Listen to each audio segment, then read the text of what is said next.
Welcome to the Cloudera data engineering portion of the Discover CDP video series. Before we take a closer look at Cloudera data engineering, let's make sure we know where we are along the data lifecycle. Cloudera data engineering is at the second step of the data lifecycle, enrich, where users can clean up, structure, and prepare their data for analysis. Cloudera data engineering is just one of the securely connected parts of the Cloudera data platform, or CDP.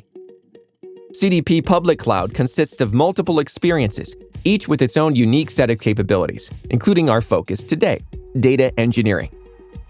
Now that you've seen where we sit on the data lifecycle and in the CDP ecosystem, let's dive into how data engineering helps you enrich your data.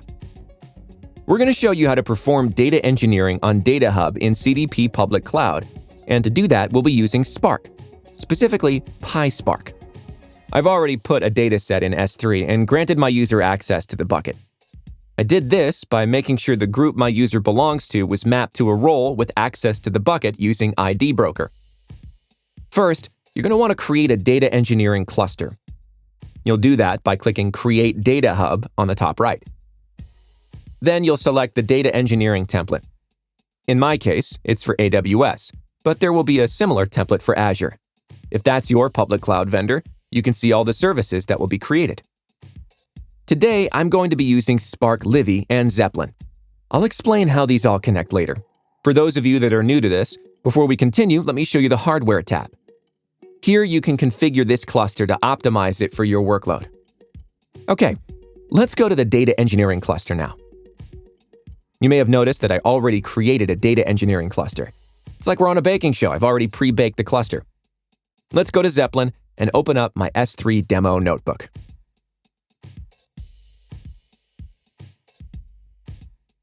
Here you can see my simple PySpark job. My dataset is a bunch of Amazon product reviews. Let's say I want to prepare this data to see if there is a correlation between the number of words in the review and the helpfulness score. First, I load the data with the columns I care about. Then I get a word count per row, making sure to carry along the helpfulness score, and last, save it back to S3. CDP takes care of all the authentication in the background, so I don't have to deal with that headache here. Okay, I promise to quickly explain how Zeppelin, Livy, and Spark are interacting. Apache Livy allows Spark jobs to be submitted from a machine that doesn't have the Spark client installed. The Spark command gets submitted via REST API to Livy. Livy then forwards the command to Spark, which takes care of the rest. That's an extremely oversimplified explanation, but I hope that explains why Livy is in the mix here. All right, back to Spark. How about if I want to run a Spark job on Hive data? Well, the data warehouse experience is using the same Hive metastore in the backend, so that won't be a problem. The only caveat for now is that I can only access the data in the default database catalog. Before we go back to Spark, let me show you the data in the data warehouse experience. Let's access that same data with Spark now. I already have a notebook with my Hive data engineering demo. Notice that I didn't have to set up anything to read from Hive.